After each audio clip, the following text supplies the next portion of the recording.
Hello, good morning students.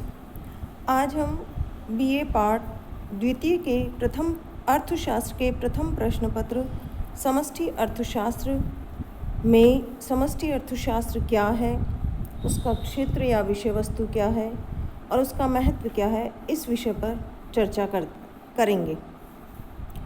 अर्थशास्त्र की विषय सामग्री को दो भागों में विभाजित किया जाता है, व्यष्टि और समष्टि। इन दोनों शब्दों का प्रयोग सर्वप्रथम 1933 में ओस्लो विश्वविद्यालय के प्रोफेसर रैगनर फ्रिश ने किया था। अंग्रेजी में मैक्रो जो शब्द है ग्रीक भाषा के शब्द मैक्रोज, जिसका अर्थ विशाल से है, अर्थात समष्टि अर्थशास्त्र का संबंध विशाल आर्थिक क्रियाओं से है। समष्टि अर्थशास्त्र वैयक्तिक इकाइयों का नहीं बल्कि उनके योग एवं समूह का अध्ययन करता है। अर्थव्यवस्था का उसके संपूर्ण रूप से अध्ययन किए जाने के कारण अर्थात राष्ट्रीय आय, कुल उत्पादन, कुल बचत, कुल उपभोग, कुल रोजगार, कुल मांग, कुल पूर्ति आदि का अध्ययन करता है। इसीलिए इसे सामूहिक अर्थशास्त्र या समग्र का अर्थशास्त्र भी कहते हैं।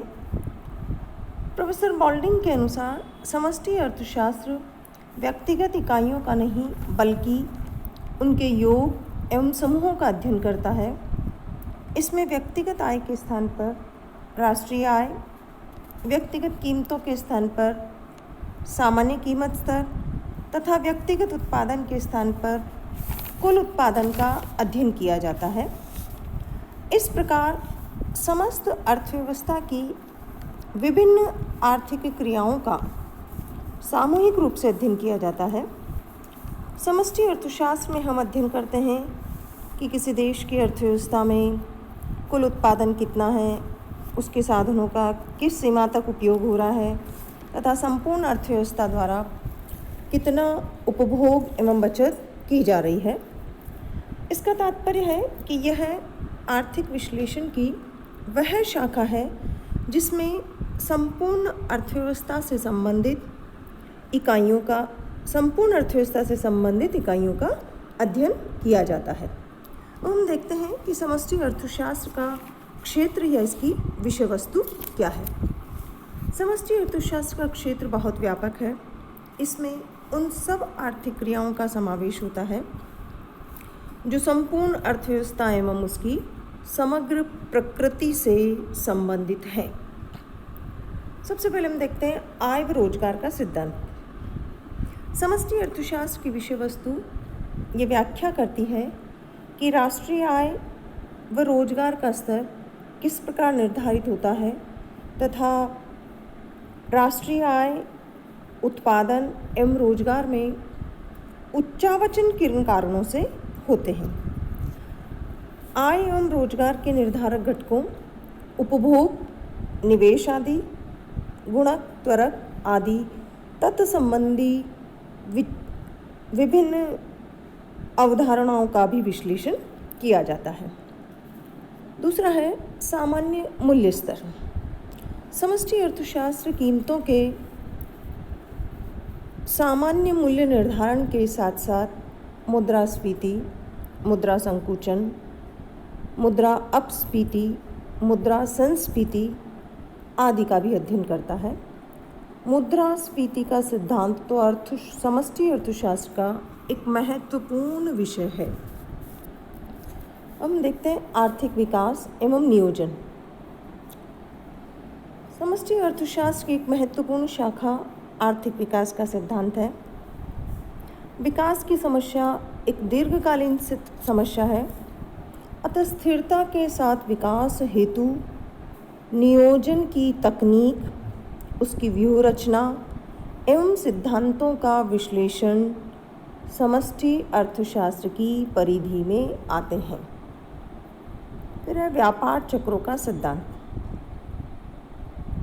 उतार व्यापार चक्र के सिद्धांतों अर्थात उतार चढ़ावों का विश्लेषण, उनके दुष्प्रभावों पर नियंत्रण, उन उतार चढ़ावों को रोकने के उपाय आदि हेतु मौद्रिक, राजकोषीय व व्यापार नीति आदि में सामंजस्य करने पड़ते हैं और इन सब का अध्ययन समष्टि अर्थशास्त्र में होता है।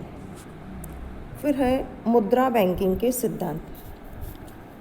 इसके अंतर्गत विभिन्न मौद्रिक व्यवस्थाएं, बैंकिंग के सिद्धांत, केंद्रीय बैंक की व्यवस्था जिसे आरबीआई, उसकी कार्यप्रणाली, साख व्यवस्था आदि का अध्ययन किया जाता है। फिर आता है राजस्व के सिद्धांत। अधिकतम सामाजिक कल्याण की दृष्टि से सार्वजनिक व्यय, सार्वजनिक आय, सार्वजनिक ऋण आदि से संबंधित सिद्धांतों का विश्लेषण किया जाता है एवं अन्य आर्थिक नीतियों से राजकोषीय नीति का समन्वय बैठा जाता है और ये सब समष्टि अर्थशास्त्र की विषय सामग्री है। फिर अगला है अंतर्राष्ट्रीय व्यापार एवं विदेशी विनिमय। अंतर्राष्ट्रीय व्यापार के सिद्धांत, व्यापार की शर्तें, विदेशी विनिमय दरों का निर्धारण, उन विदेशी विनिमय दरों में उतार चढ़ाव का विश्लेषण, विदेशी विनिमय नियंत्रण आदि इन समस्याओं का अध्ययन भी समष्टि अर्थशास्त्र के क्षेत्र में आते हैं। फिर है कि वितरण का समष्टिगत सिद्धांत। समष्टि अर्थशास्त्र का एक महत्वपूर्ण विषय कुल राष्ट्रीय आय में से समाज के विभिन्न वर्गों, मुख्यतः श्रमिकों एवं पूंजीपतियों के सापेक्ष भागों के निर्धारण का विश्लेषण करना भी है। इस प्रकार हम देखते हैं कि समष्टि अर्थशास्त्र का क्षेत्र काफ़ी व्यापक हो गया है। हम देखते हैं इसका महत्व क्या है। व्यष्टि अर्थशास्त्र के सीमित क्षेत्र एवं उसकी सीमाओं के कारण तथा 1930 की विश्वव्यापी मंदी के संकट के कारण समष्टि आर्थिक विषयों पर विचार होने लगा और इसका महत्व बढ़ने लगा। सबसे पहले हम देखते हैं कि ये अर्थव्यवस्था के कार्यकरण को समझने में योगदान देता है, अर्थात अर्थव्यवस्था के संपूर्ण संगठन एवं संचालन को समझने के लिए समष्टि आर्थिक चरों का अध्ययन अनिवार्य है। हमारी मुख्य आर्थिक समस्याएं अर्थव्यवस्था के अंतर्गत कुल आय, कुल उत्पादन, रोजगार, कीमत स्तर से संबंधित होती है। अतः इन चरों या अर्थव्यवस्था की जटिल प्रकृति के ज्ञान हेतु समष्टि अर्थशास्त्र का हमें सहारा लेना पड़ता है। फिर व्यक्तिगत इकाइयों या व्यष्टि अर्थशास्त्र को समझने हेतु व्यक्तिगत इकाइयों के व्यवहार को समझने के लिए समष्टि अर्थशास्त्र का अध्ययन नितांत आवश्यक है। जैसे हम देखें कि व्यक्तिगत वस्तुओं के लिए मांग अर्थव्यवस्था की मांग पर निर्भर करती है, वैसे ही एक वस्तु का मूल्य अर्थव्यवस्था में प्रचलित कीमत स्तर एवं अर्थव्यवस्था की मांग पूर्ति पर निर्भर करता है। अतः व्यष्टि अर्थशास्त्र के नियमों का निर्माण एवं उनकी जांच भी समग्र रूप से ही की जा सकती है। अतः व्यष्टि अर्थशास्त्र के विकास में समष्टि अर्थशास्त्र का बहुत महत्व है। फिर हम देखते हैं व्यापार चक्रों के विश्लेषण में यह सहायक है। विश्वव्यापी आर्थिक मंदी के बाद समष्टि अर्थशास्त्र का महत्व बढ़ा। इसका महत्व इस बात में है कि यह आर्थिक उतार चढ़ाव के कारणों का विश्लेषण एवं उनके दुष्प्रभावों से बचने के उपचार ढूंढने में सहायक होता है। इसलिए व्यापार चक्रों के विश्लेषण में भी समष्टि अर्थशास्त्र सहायक है। फिर आर्थिक नीति निर्धारण। वर्तमान में कल्याणकारी सरकारों को अति जनसंख्या, मुद्रास्फीति, भुगतान शेष एवं सामान्य अल्प उत्पादन जैसी अनेक समस्याओं का सामना करना पड़ता है और उनका दायित्व है कि इनका नियमन एवं नियंत्रण करें।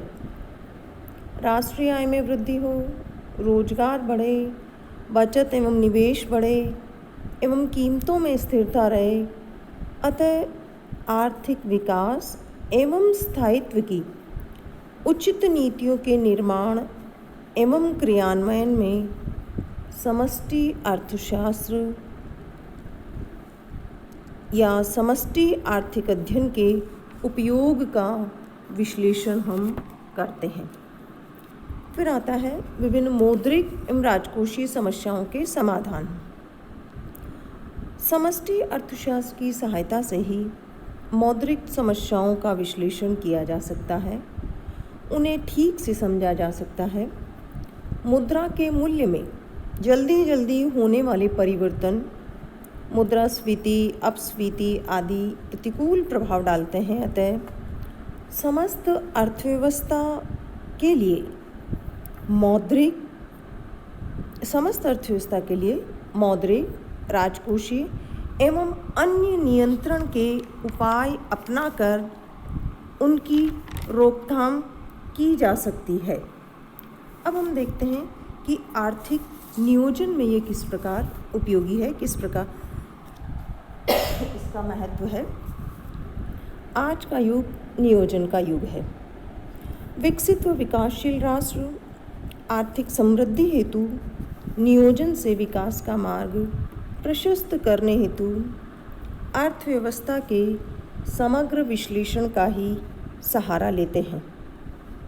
समष्टि अर्थशास्त्र के आधार पर ही एक अर्थव्यवस्था के संसाधनों और क्षमताओं का मूल्यांकन किया जाता है। राष्ट्रीय आय, उत्पादन और रोजगार में कुल वृद्धि की योजनाएं बनाई और लागू की जाती है ताकि समस्त अर्थव्यवस्था के आर्थिक विकास का स्तर बढ़ सके। फिर है समष्टिगत विरोधाभासों के कारण हमें समग्र का ज्ञान होना आवश्यक है। कुल आर्थिक व्यवहार व्यक्तिगत क्रियाओं का कुल जोड़ होता है, किंतु यह आवश्यक नहीं है कि जो बात एक व्यक्ति या व्यक्तियों के लिए सही हो वह समस्त अर्थव्यवस्था के लिए भी सत्य सिद्ध होगी। जैसे बचत व्यक्तिगत गुण है पर सामाजिक दोष है। क्यों?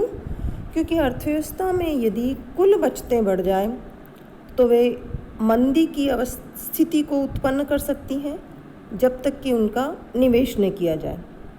यदि एक व्यक्ति बैंक में से पैसा निकालता है तब तक तो ठीक है, लेकिन यदि सारे व्यक्ति बैंक में से पैसा निकालने लग जाए, राशि की निकासी होने लगे तो बैंक फेल हो जाएंगे। अर्थात जो संरचना के विरोधाभास हैं, जो समष्टि मूलक विरोधाभास हैं, उनकी जानकारी या उनका ज्ञान प्राप्त करने के लिए हमें समष्टि विश्लेषण का सहारा लेना आवश्यक है। इसी प्रकार जो विभिन्न आर्थिक समस्याएं हैं, जैसे राष्ट्रीय आय, बचत, निवेश, उपभोग, वितरण आदि, ये सब जो राष्ट्रीय स्तर की समस्याएं हैं, इन सब के समग्र अध्ययन से हम अर्थव्यवस्था की जटिल समस्याओं को सुलझाने में समष्टि विश्लेषण का सहारा ले सकते हैं। फिर है सामान्य बेरोजगारी। कीन्स का रोजगार सिद्धांत समष्टि अर्थशास्त्र का एक प्रयोग है। वास्तव में अर्थव्यवस्था में रोजगार का सामान्य स्तर प्रभावी मांग पर निर्भर करता है। जो कुल मांग एवं कुल पूर्ति फलन पर निर्भर करती है। बेरोजगारी का कारण प्रभावी मांग में कमी है, अतः इसे दूर करने हेतु कुल निवेश, कुल उत्पादन, कुल आय, कुल उपभोग को बढ़ाकर प्रभावी मांग बढ़ानी चाहिए। इस प्रकार समष्टि अर्थशास्त्र का महत्व इस बात में है कि वह सामान्य बेरोजगारी के कारणों का पता लगाकर उसके प्रभावों एवं निराकरण का उपचार भी करता है। इस प्रकार राष्ट्रीय आय, उत्पादन, निवेश, बचत तथा उपभोग के व्यवहार का अध्ययन करके समष्टि अर्थशास्त्र एक अर्थव्यवस्था के कार्यकरण के संबंध में हमारा ज्ञान बढ़ाता है। वह बेकारी, मुद्रास्फीति, आर्थिक स्थिरता, आर्थिक अस्थिरता एवं आर्थिक विकास की समस्याओं को हल करने में बहुत प्रकाश डालता है। प्रोफेसर एकले ने तो बताया है कि यह विश्लेषण की वैज्ञानिक विधि से अधिक है, यह आनुभाविक आर्थिक ज्ञान का समूह भी है। इस प्रकार समष्टि अर्थशास्त्र की व्यवहारिक उपयोगिता, उसकी गत्यात्मक प्रवृत्ति और मौद्रिक अर्थव्यवस्था, आर्थिक नियोजन के बढ़ते महत्व ने आर्थिक विकास के महत्व ने समष्टि अर्थशास्त्र के महत्व को बहुत बढ़ा दिया है। धन्यवाद।